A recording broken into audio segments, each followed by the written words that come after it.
Continua falando de saúde porque hoje é dia do quadro Fala Doutor. Roda a vinheta, produção.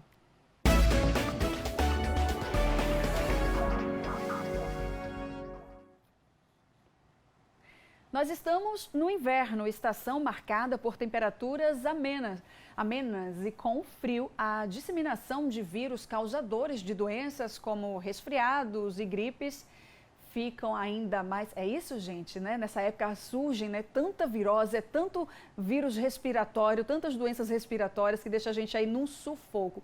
E esse cenário reforça o alerta, sobretudo para grupos que possuem baixa imunidade, como idosos, crianças e gestantes.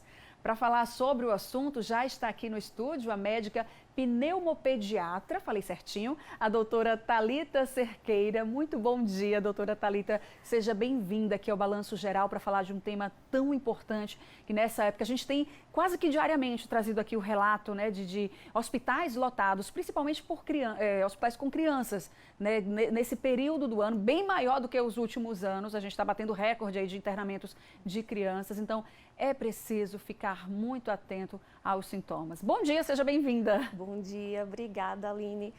Realmente essa época do ano é bem complicada, principalmente para as crianças. Então a gente sabe que de março até julho a gente no Nordeste tem um aumento das doenças respiratórias de uma maneira geral e tem lotado muitos hospitais, UTIs pediátricas, crianças aguardando vaga para ter um suporte melhor. Um suporte de muitas vezes de um pediatra, de um intensivista pediátrico que não tem, muitas vezes no interior, o SUS não oferece vaga para todos. E é isso, para isso que a gente está aqui hoje. Muito bem, a gente tem participações aqui no telão, mas antes eu queria já tirar até dúvida de mãe aqui, aproveitar a doutora aqui para falar, porque nessa época a gente tem muita criança adoecendo, mas é uma época também que fica assim mais ressaltado, parece as ites, né, as rinites, sinusites, essas ites da vida que a gente tem. Eu mesmo tenho rinite alérgica, meu filho está o tempo todo com o narizão. E quem está nessa situação? A criança é alérgica, mas aí com esse tempo mais frio, ela acaba ficando naquele quadro, um atrás do outro. Mas quando desconfiar? Quando não é só aquela alergia que você já está acostumada e tem que prestar atenção porque pode ser algo mais grave? Então, alergia normalmente não cursa com febre. Então, quadros que têm febre, quadros mais arrastados, desconforto respiratório, então aquela criança que tem esforço para respirar, eu vejo as costelas entrando, eu vejo aqui a fúrcula entrando, então tudo isso leva a um sinal de gravidade. Então, não está relacionado com as rinites, sinusites, e sim pode ser uma pneumonia, nas crianças menores pode ser bronquiolite, certo? Que é uma doença que acontece muito nas crianças menores de 2 anos e é bem comum, característica dessa faixa desse tempo, dessa época do ano, e a mudança de tempo ajuda a circular mais os vírus respiratórios. Muito bem. Vamos para a primeira participação aqui no telão. Vamos ver quem vem de lá, telespectador com a dúvida. Bom dia. Tudo bem? Me chamo Wesley Moraes, moro em Siriri. E gostaria de saber quais são as principais causas de doenças respiratórias. Wesley de Moraes, lá de Siriri. Então, a transmissão é por contato. Então, aquela criança que tem contato com gotículas, com saliva, com pessoas doentes, então vai ter a transmissão desses vírus, certo? Então, nessa época do ano, o que acontece? Mais chuva, mais lugares com aglomerações, então a gente acaba tendo mais esse contato íntimo com as pessoas, certo? Muito bem, então tem que ter cuidado. E a gente viu muito isso na pandemia, né? A gente meio que se acostumou à história da máscara, à história do álcool, à história de estar lavando as mãos, mas são cuidados que a gente precisa manter.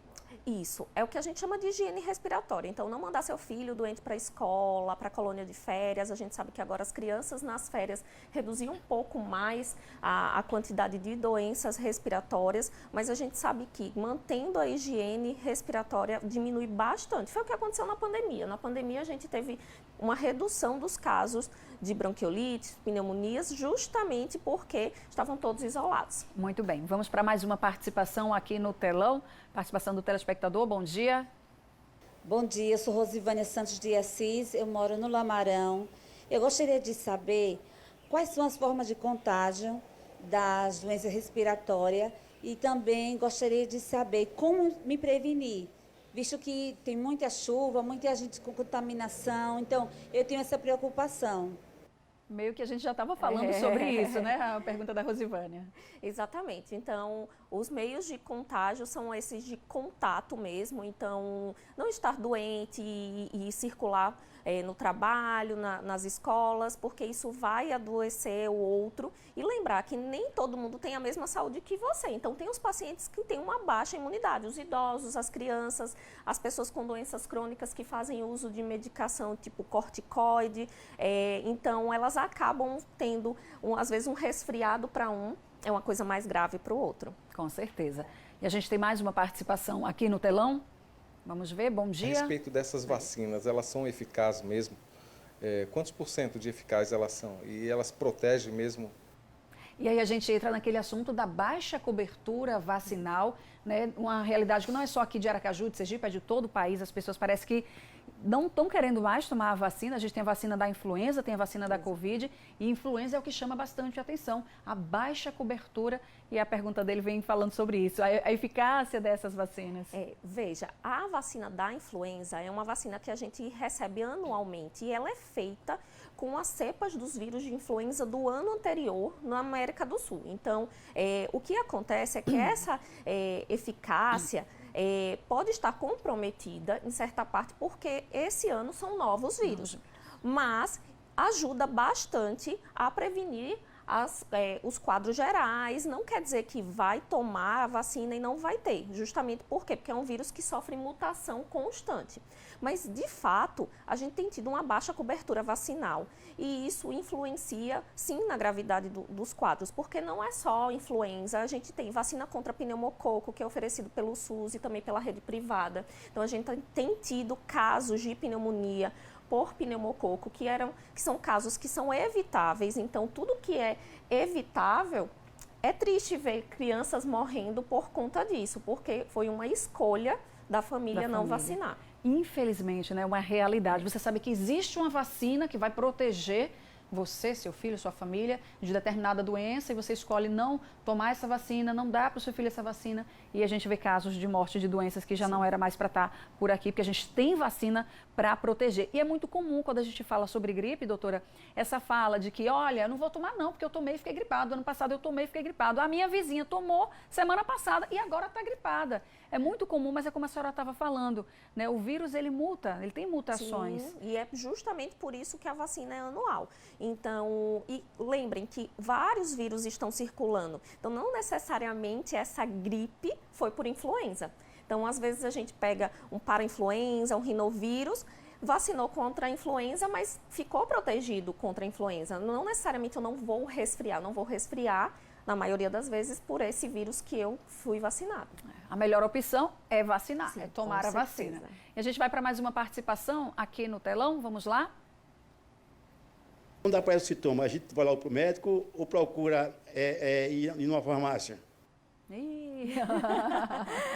O que fazer? Esse é o Petrúcio. Beijo grande para você, Petrúcio. Veja, farmácia é para vender remédio, certo? O farmacêutico está ali para orientar o cliente que chega quanto ao uso da medicação. Então, em caso de necessidade de atendimento, você tem que ir no pronto atendimento, nas UPAs, no posto de saúde. E aí, quando procurar o atendimento? Isso vai ser muito relativo. Se eu tenho sinais de gravidade, então falando em crianças, febre por mais de 48 horas, sinais de desconforto respiratório, criança vomitando, criança com rebaixamento do nível de consciência, ou seja, aquela criança que está muito molinha, fora da febre, então isso eu preciso procurar atendimento. Se não, normalmente são sintomas que começam, duram uns 48 até 72 horas mais intensos e depois vai reduzindo e leva 7 a 10 dias para melhora clínica. Porque tem aquela orientação de você observar, Sim. né? Observar, no caso da criança, você observa. Porque é muito comum também, a mãe fica muito preocupada, a primeira febre que apareceu ali, viu a criança corizando, está com febre, corre para a unidade de saúde. Tem aquele período que você só observa. Só observa. Por quê? Porque você vai lotar o pronto atendimento e não vai, de fato, mudar a conduta médica. Por quê? Porque a gente precisa observar um pouco mais. Mas se tiver sinais de alerta como esses que eu comentei, aí sim, o momento que aparecer tem que ir para o pronto-socorro. Muito bem. Vamos para mais uma participação aqui no telão? O grupo de risco, que nesse momento que a gente está vendo de tanta gente adoecendo, os hospitais lotados, que a gente deve ter mais cuidado, né? Eu, por exemplo, tenho 2 idosas em casa, a minha avó e minha mãe, minha avó de 100 anos. Nossa. E aí, como é que a gente faz para a gente ter, redobrar o cuidado? Essa é a Jéssica Taylor, doutora. Jéssica, veja, o ideal é que a gente mantenha sempre bem guardadinho as crianças abaixo de 3 meses, certo? Então, criança abaixo de 3 meses não deve estar na rua recebendo visita. Por quê? Porque são crianças imunodeprimidas ainda, são crianças que ainda estão recebendo as vacinas. Idosos, pessoas com doenças crônicas que usam medicações imunossupressoras, como corticoide, paciente que está fazendo tratamento para câncer. Então, todos esses pacientes não devem estar por aí circulando para ficar em casa, longe do contato desses vírus, para poder não evoluir para algo mais grave. Muito bem, e a gente viu ela falar ali que tem uma idosa em casa de 100 anos, então tem que estar muito atenta. 100 anos, beijo grande para a Jéssica e para a idosa que ela tem em casa de 100 anos, que é uma coisa fofa, né? Chegar a 100 anos é uma dádiva.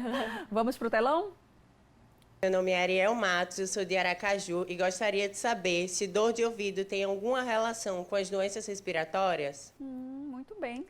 Sim, dor de ouvido pode ter relação com doenças respiratórias. Otite, que é uma infecção do ouvido médio, pode acontecer nas crianças ou nos pacientes que têm um resfriado e que complicam esse resfriado. Então, esse resfriado dura muito mais tempo do que o normal e isso pode fazer uma inflamação nesse ouvido, certo? Então, sim, dor de ouvido pode estar relacionada às doenças respiratórias. Muito bem, acabou a participação aqui, mas eu quero agradecer a presença da doutora aqui, trazendo todas essas explicações. Um assunto importante, ainda mais nessa época mais fria do ano, com chuva e com muita gente aí, as síndromes respiratórias, vários vírus circulando, informação sempre é bom. Bem-vinda mais uma vez e obrigada pela participação. Eu que agradeço, Aline, foi muito bom estar com você. Tchau, tchau, doutora.